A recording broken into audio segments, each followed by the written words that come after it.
Por favor, recuerden ahí hacer los movimientos de manos, muñecas, hacer el cambio de posición para la pausa activa.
Bien, retomando ahí. Entonces, resulta que acontece que nosotros vamos a obtener para cada cantidad de contenido de humedad un punto para poder, utilizando esta formulita, para poder determinar el gamma seco. Construimos la curva. Al construir la curva,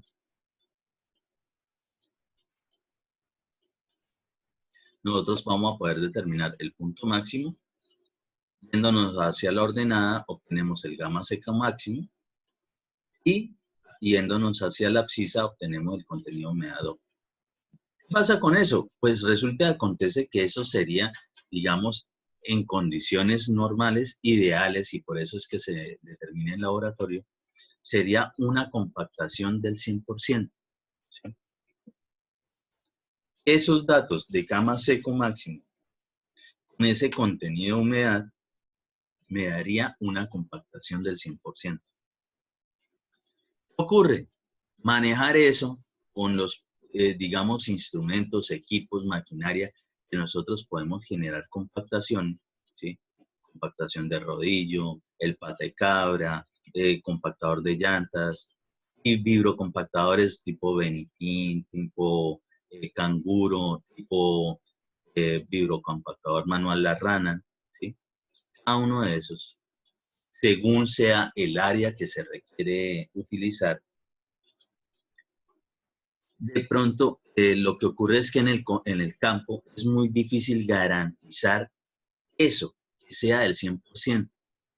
¿Por qué? Porque para un contenido de humedad específico con cierta compactación, obtener el dato de 100% en el campo podríamos estar generando de que terminamos pasando de más la maquinaria o los elementos o equipos con los que estamos generando esa compactación. ¿Qué pasa con eso? Bueno, resulta y acontece que si nosotros vamos a obtener el 100% de la compactación ahí en el campo, con esos instrumentos podríamos, en vez de estar mejorando el suelo, es dañarlo más aún respecto de cómo estaba naturalmente. ¿Por qué? Porque una compactación del 100% a ustedes les podrían incluso entregar resultados de compactación del 105, 110, 115%. Y uno se imaginaría, uy, pero si así quedó con más del 100% compactado en el terreno, eso debe ser buenísimo. Y resulta que, entendiéndolo bien, realmente no, eso no es nada bueno. ¿Por qué? Porque lo más probable es que a partir del 100% de que empiece a usted a compactar un terreno, realmente lo que genera es que está dañando ya la estructura de ese suelo, es decir, está triturando los granos del suelo. Cuando ocurre eso, realmente ya no está mejorando la capacidad portante de ese terreno, sino al contrario, la está disminuyendo respecto de cómo estaba naturalmente. Y si no, lo que se busca era compactarlo, era para mejorarlo, es decir, todavía no se encontraba en condiciones óptimas. ¿Qué pasa en el terreno? Bueno, entonces en el terreno, si eso es difícil de manejar así, para que no nos resulten ese tipo de compactaciones de más del 100%, donde lo que quiere decir es que ya estamos destrozando el suelo, es decir, que es algo malo, realmente en los campos, en el terreno, nosotros siempre vamos a trabajar con un porcentaje inferior al 100%. Entonces, lo que se acostumbra respecto de eso es escuchar de que vamos a trabajar la compactación sobre el 95% del Proctor, sobre el 90% del Proctor, sobre el 98% del Proctor. Es decir, que a ese dato que tenemos de gama seco máximo con contenido de humedad óptimo, pues le vamos a sacar un porcentaje. ¿Qué porcentaje? El que nos están diciendo. Si le sacamos, si nos dicen no, que la compactación la van a realizar sobre el 95%, entonces a ese dato le sacamos 95%, lo podemos ubicar, es decir, al gama seco le sacamos el 95% y ubicamos el dato. Al contenido de humedad óptimo le sacamos el 95% y obtenemos el dato. Y ese dato de densidad de gama seco por aquí y de contenido de humedad por acá van a ser los datos que nosotros tenemos que corroborar en el terreno. Estamos garantizando que estamos llegando a una buena compactación y a su vez estamos también garantizando de que no estamos destrozando nuestro material con demasiada aplicación de los elementos o maquinaria para compactar. Es decir,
Ojo, aquí estoy hablando de 95% en este caso en particular, pero puede ser del 98, puede ser del 90, del 92. Es decir, hay un estudio de suelos que nos determina de cuánto debe ser el porcentaje de compactación según lo que haya determinado el ensayo de laboratorio de Proctor o Proctor modificado. ¿Sí? En este caso, pues, estoy haciendo referencia simplemente a que baja el porcentaje.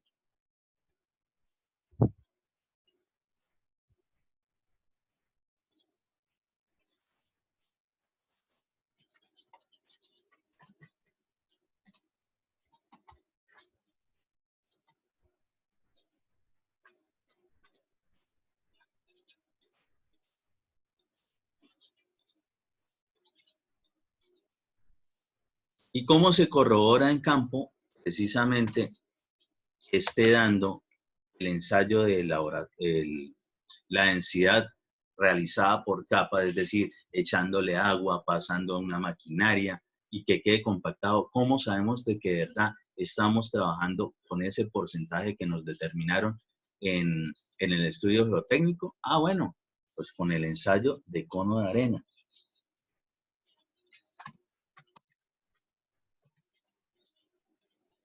En general es otro de los ensayos que ustedes en laboratorio, en materia presencial, lo pueden determinar sin ningún problema.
Entonces, el ensayo del cono de arena simplemente consiste en, tenemos un frasquito, normalmente allá se utiliza un frasco plástico, ¿sí? Puede ser de vidrio. ¿Que contiene qué? Contiene una arena con una granulometría específica, es decir, con unos granitos que se pueden, digamos, conocer perfectamente su gama o su densidad, ¿sí? Sin ningún problema. Además de que su forma específicamente redondeada genera de que pueda pasar a través de un doble cónito, ¿sí? Un cono superpuesto por un espacio muy pequeño. Es decir, que va a quedar una conexión entre ese recipiente que contiene la arena y al voltearlo y determinar de que se pueda abrir la llavecita de paso, puede estar pasando hacia dónde. Resulta que acontece que para este ensayo de laboratorio, obligatoriamente tenemos que generar un huequito en el suelo. ¿En cuál suelo? En el que se ha compactado ya. Para poder con este ensayo determinar si la densidad en ese suelo, el gamma de ese suelo, corresponde con lo que nos habían determinado en el estudio geotécnico. Todos estos instrumentos tienen, digamos, unas medidas específicas. De hecho, que ustedes ahí en el manual de laboratorio en general pueden tener eso y obviamente por esa razón podrán determinar medidas también de pesos y volúmenes. Y haciendo unas relaciones muy sencillas, es decir, es aplicar unas formulitas, ustedes van a poder determinar perfectamente cuál es la densidad en campo o en el terreno. ¿Cómo? Con este ensayo de laboratorio. Este es un ensayo que ustedes van a tener que realizar durante el resto de vida normalmente, o por lo menos exigirlo si es el caso de que sean los interventores, o si son los contratistas o residentes de obra, tendrán que desarrollarlo allí. Esto se utiliza en vías, se utiliza en construcción normal de edificaciones, es decir, para todo. Solamente que lo que nos indica es qué tanta, si hemos logrado alcanzar la densidad esperada, nos decían en el laboratorio. Es decir, supongamos que aquí nos dio una densidad de X y corresponde al 95% de la densidad seca máxima que tenemos en el laboratorio. Bueno, si eso es así, nos decían que tenía que dar el 95%, estaríamos correctos. Es decir, que vamos a poder garantizar que el terreno de verdad quedó compactado. ¿Qué se utiliza para eso? Bueno, resulta que acontece que no es solo el recipiente con la arena, no es solo la partecita del cono como viene ya, digamos, instalada con el recipiente, sino que además requerimos de este tipo de laminita.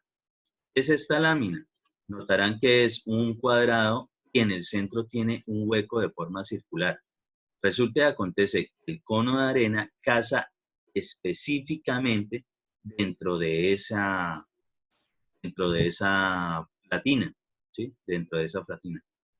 Esto también, esa circunferencia me determina qué es lo que yo tengo que excavar. Es decir, al estar excavando ese huequito en el terreno específicamente, yo lo voy a llevar precisamente con esa forma geométrica.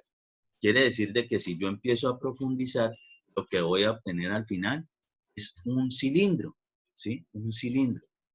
Entonces, yo requiero saber ese peso, eso que he excavado allí, y si conozco la dimensión específica, el volumen de ese espacio, voy a tener dos componentes, peso y volumen, es decir, yo ya voy a poder obtener un gamma allí. Adicional de eso, con las relaciones y con las condiciones específicas de esa arena, y la arena se denomina arena de Ottawa, ¿sí? Realmente porque allá existe una zona donde se puede conseguir perfectamente esas condiciones de esa arena, aunque en el mundo también se pueden obtener en algunos sitios. De hecho, aquí en Colombia, más o menos por Pasto, creo que es, allá también existe una arena más o menos con esa misma granulometría, ¿sí? Igual se le sigue denominando arena de Ottawa. Listo, con eso, después de tener el hueco, después de haber guardado ese material que hemos extraído del suelo con esa formita que nos va a generar precisamente esa profundidad y que va a tener, digamos, visto en planta, la forma de una circunferencia, por tanto va a generar es un cilindro, ¿sí? Un cilindro. Yo ubico sobre esa platina, precisamente el cono de arena. Él ya viene instalado con esa partecita de ese cono el cono pequeño y la, digamos, la boquilla por donde permite deslizarse esa arena. ¿Qué se va a hacer con eso? Ah, bueno, es que como de esta sí conocemos todas las condiciones, pues vamos a poder saber relaciones de peso, qué tanto me ocupa en este volumen. Adicional, al saber las medidas de este cono, vamos a saber también cuánto ocupa de este volumen. Esto normalmente esta profundidad oscila entre los 13, 14, 15 centímetros. ¿Sí? ¿Para qué? Para poder determinar de que la arena que nosotros tenemos dentro de ese recipiente no va a quedar absolutamente vacío, sino que de todos modos me va a quedar, aunque sea un poco de arena acá. ¿Para qué? Para poder generar más pesos y hacer unas relaciones que me indiquen a la final si la densidad en ese terreno, después de haber sido compactado, correspondía a lo que era la densidad que me exigían en el ensayo de laboratorio. Este es un ensayo muy sencillo, ¿sí? Y de hecho los cálculos son muy simples. Lo único es que esto pues es algo que se debe hacer en campo. Muy bien, entonces eso correspondería específicamente a determinar con ese ensayo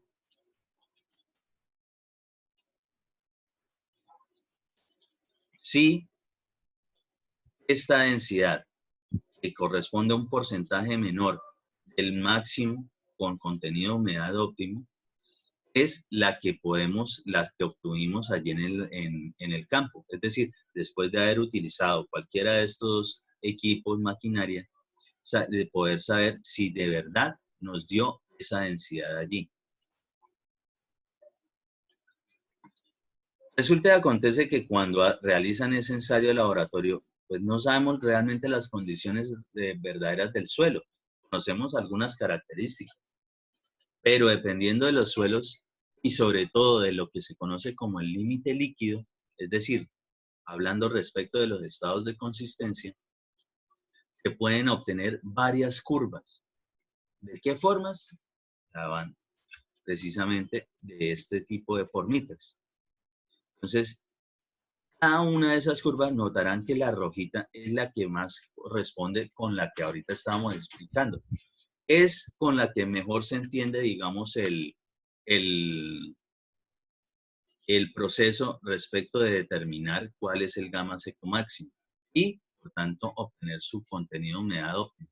Pero existen otras curvas, por ejemplo, esta que tiene doble pico, ¿sí? Entonces, con ella, pues cuando nos da rapidito de pronto con los puntos que estamos haciendo, de una vez bajo y podemos decir, ah, listo, esa ya es de esa curvita, la parte de arriba ya sería el gamma seco máximo. Pero resulta y acontece que ustedes pueden determinar en algunos suelos de que continúan otro poco, a ver qué tantos resultados les da, baja y vuelve a empezar a subir, ¿sí? Entonces puede darle de esa forma.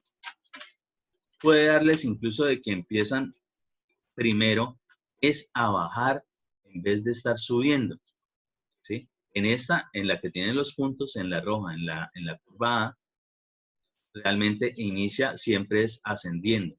Pero puede darse el caso de que empiece descendiendo esos datos y después sí se genera la curva. O incluso una que es prácticamente toda de caída. ¿Qué pasa con eso? Eso es una relación respecto del límite líquido. Que cuando el límite líquido está más o menos entre 30 y 70, 30 y 70, pues es porcentaje, ¿sí? Contenido humedad. Obtendremos normalmente la curva básica que parece una parábola. Cuando ese contenido, ese límite líquido con ese contenido de humedad esté por debajo del 30%, obtendremos curvas como las que tienen prácticamente que doble pico o que inicia bajando y después sube. Es decir, la curva B y la curva C. O que tengan más del 70% del límite líquido, pues prácticamente ya se nos va a empezar a comportar casi como un fluido viscoso. Entonces, en ese caso en particular, eso es lo que me indica que prácticamente no está aumentando, sino que ya está perdiendo sus capacidades respecto de mantenerse en un estado más plástico o, ¿sí? Es decir, no esté tan fluido ese terreno. Eso, pues, respecto de las condiciones del límite líquido.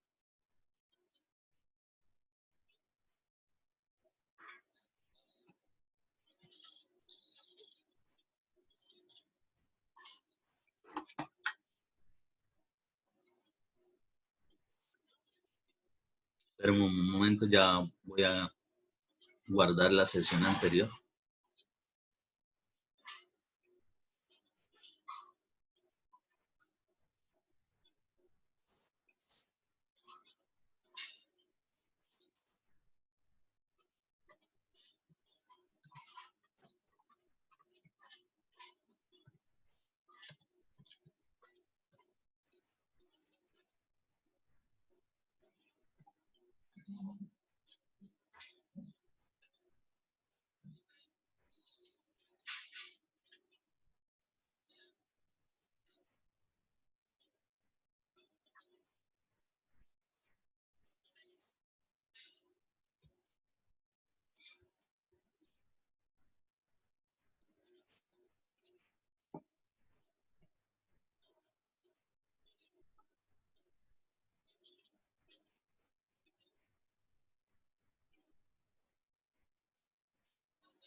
Entonces, en general, si ustedes pudiesen, pues en el momento que se pueda desarrollar el ensayo de laboratorio, a ustedes les podría dar con los datos, pues era la idea, como nosotros íbamos a poder determinar ya cosas con anterioridad, es decir, ya conocíamos la clasificación de suelos porque ya le habíamos hecho el, la granulometría y los estados de consistencia.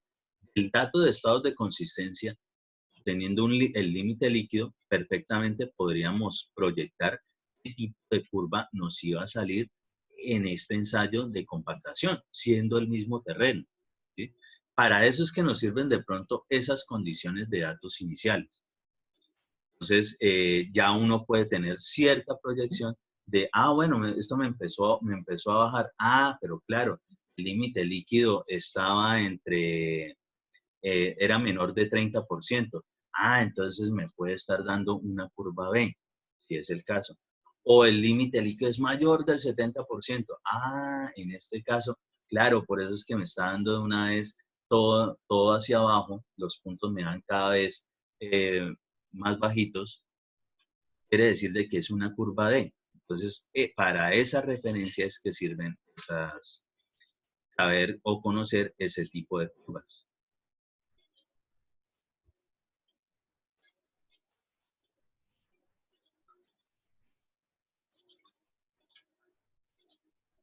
Vamos a también ahorita generar una tablita más o menos de qué pasa con el contenido de humedad óptimo en determinados suelos, para poder más o menos saber un rango, un orden de magnitudes de eso.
Entonces, otros órdenes de magnitudes. Según los contenidos de humedades óptimos que podamos determinar, si el tipo de suelo, por ejemplo, para arena, podemos verificar si nosotros en una clasificación de suelos nos salió que era una arena, pues el contenido de humedad óptimo en el ensayo de Proctor modificado normalmente debe estar en un rango de entre 6 y 10%. Una mezcla de arena con limo puede estar entre 8 y 12%. El limo en general podría estar entre 11 y 15% y la arcilla debe estar entre un 13 y un 21%. Es decir, los contenidos de humedades óptimos. Estos datos que obtenemos al generar